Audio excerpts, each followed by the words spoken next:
Now, it should make sense that Angular doesn't know the app tasks component as well as some other components anymore, now that we're trying to start the Angular application with this module. Because we faced a similar error way earlier in this course when we got started with components. I mentioned earlier in the course that Angular would not go ahead and scan your entire project and register everything that looks like a component as a component. Instead, you explicitly need to tell Angular which components make up your application and how they should be aware of each other. And with standalone components, we of course do that with help of this imports array. But we no longer have that on module-based components. Instead, it's in that module where we have to declare all the components that should know about each other. And therefore, here in our application, we should not just add the app component to our app module, but also all the components that are being used by that component. Which means we, for example, also should add the header component here, because the app component in its template uses this header. But we should also add the user and tasks components. So therefore, back in the app module, we should also add this user component and the tasks component. Now, of course, I'm getting a bunch of errors here now, though, because these are all standalone components, and I mentioned that you can't add those to declarations.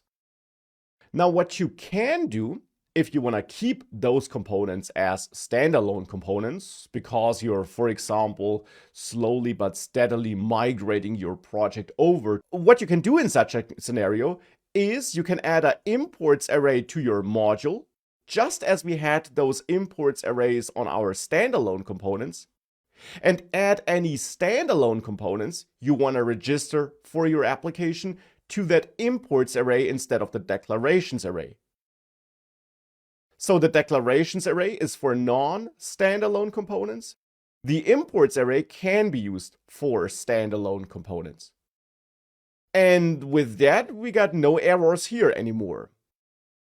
However, you will see that as you try to view your application, you won't see anything on the screen. And if you open the browser developer tools, you'll see an error here that a required injectable was not found in the dependency injection tree.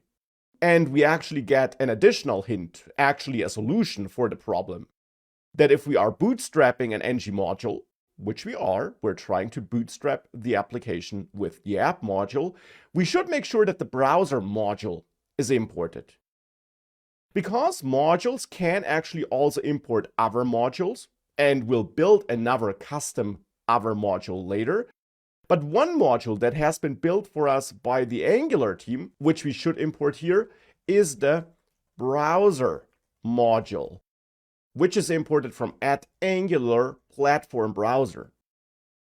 This is a module provided by the Angular team that in the end provides a collection of things that are needed by every Angular app in order to run correctly. This includes some generally helpful directives that might be used in your application, but also some other crucial features every application needs access to. That's why you must import this here and then also add it to the imports array of your root module, so of your app module typically. Every Angular application, when using Angular modules, needs that browser module. Well, and with that, if you saved it and you reload, you see we got no more errors here, and the application indeed again works as before. And that's therefore also an example that shows us how we can combine standalone and module-based components by adding any standalone components to imports and any non-standalone components to declarations. But we're of course still not done with this application here. So at this point, you learned how to create an Angular module, how to bootstrap your Angular application with such a module, how to register non-standalone components, how to register other modules and merge them into this module, so to say, and how to register standalone components, so that you can build applications that use both kinds of components. It's also worth mentioning here that those standalone components, on the other hand, also can use modules. So you can not just add standalone components to modules, but also modules to standalone components. And we're actually already doing that here in our application in the new task component. There we have a standalone component, and in its imports array, we're not importing some other kind of component, but instead a module, the Forms module that is provided by Angular.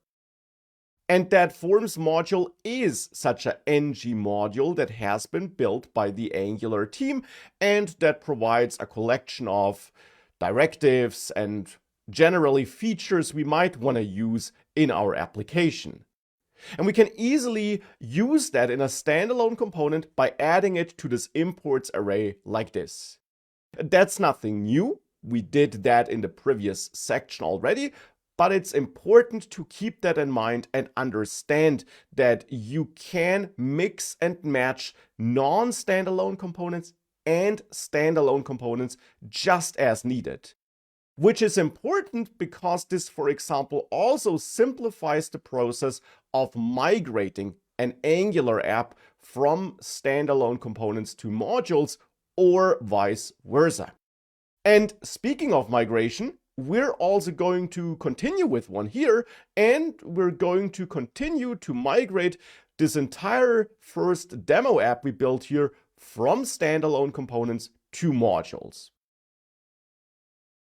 So the goal now is to actually convert the header component, user component, tasks component, and so on from standalone to non-standalone components.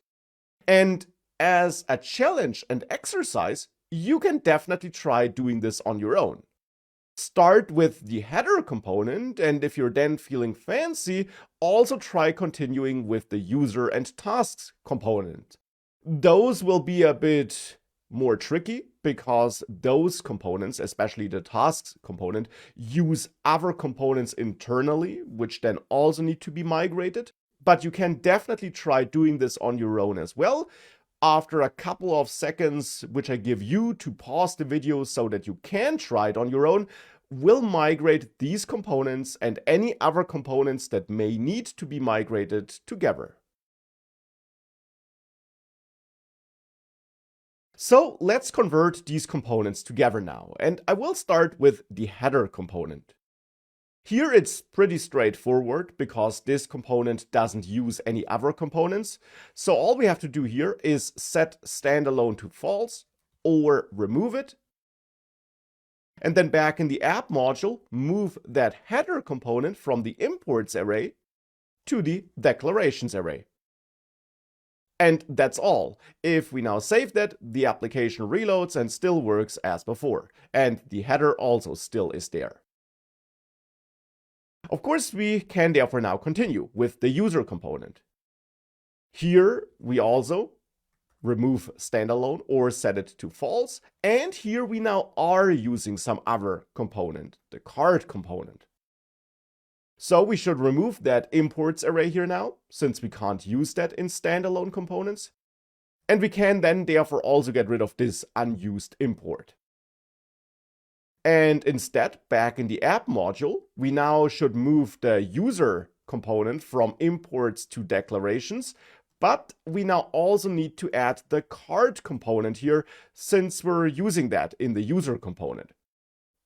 Now, the card component, of course, is also a standalone component, so we should also convert that to a module-based component, and also remove the imports array.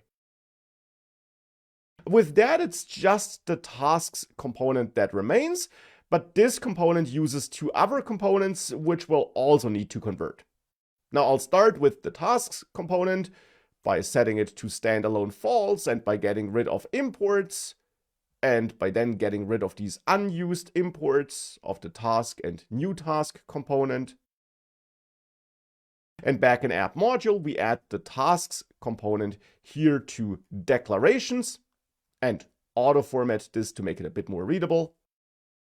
And then also add the task component here for a single task, and also the new task component. And you always must make sure that all those imports up here are added as well, otherwise Angular won't be able to find those components in their files. Now, task component and new task component are standalone components, so we should convert the task component, which is using the card component though, and the date pipe. Now we have to remove that, and then also remove those unused imports. And we are already declaring the card component, so we don't need to do anything here. But what about the date pipe? Well, you could think that you need to add it here to imports, like this. And indeed, you could do that. But you actually don't have to. You don't have to add the date pipe here in this imports array, because this is actually one of the things that's automatically included by that browser module. So all those pipes are automatically unlocked by that browser module, and therefore you don't need to add the date pipe here. And that leaves us with only the new task component that must be migrated by removing standalone and this imports array. And here we are, of course, using the forms module. But you did already learn that you can also merge modules into each other. So here we have to get rid of imports and get rid of this import.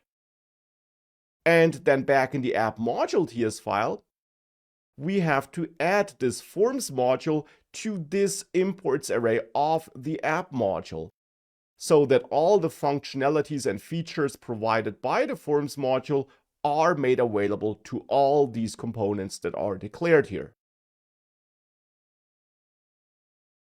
And I'll just move that automatically added import up to the top so that we got all those Angular imports grouped together, which is not required technically, but makes this all a bit more readable.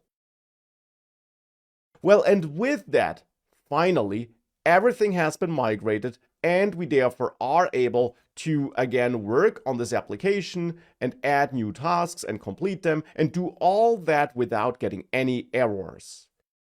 And that's therefore how we can migrate an application to use modules. And most importantly, that's how modules work and what the idea behind them is. Because now we got that one single module file that declares all the components that need to work together, and therefore every component on its own is a bit leaner and all that information is stored in its central place. That, however, isn't necessarily an advantage because it is now an extra file we have to manage, and adding the components that are used by a component to its imports array wasn't too difficult, if we're being honest, especially since those imports could be added pretty much automatically, as you saw before. That's why typically nowadays it's not recommended to use this module-based approach anymore, but you of course still can, and you still will see it in many projects. And that's why I also wanted to get you started with it here. And we're not even done with this topic yet.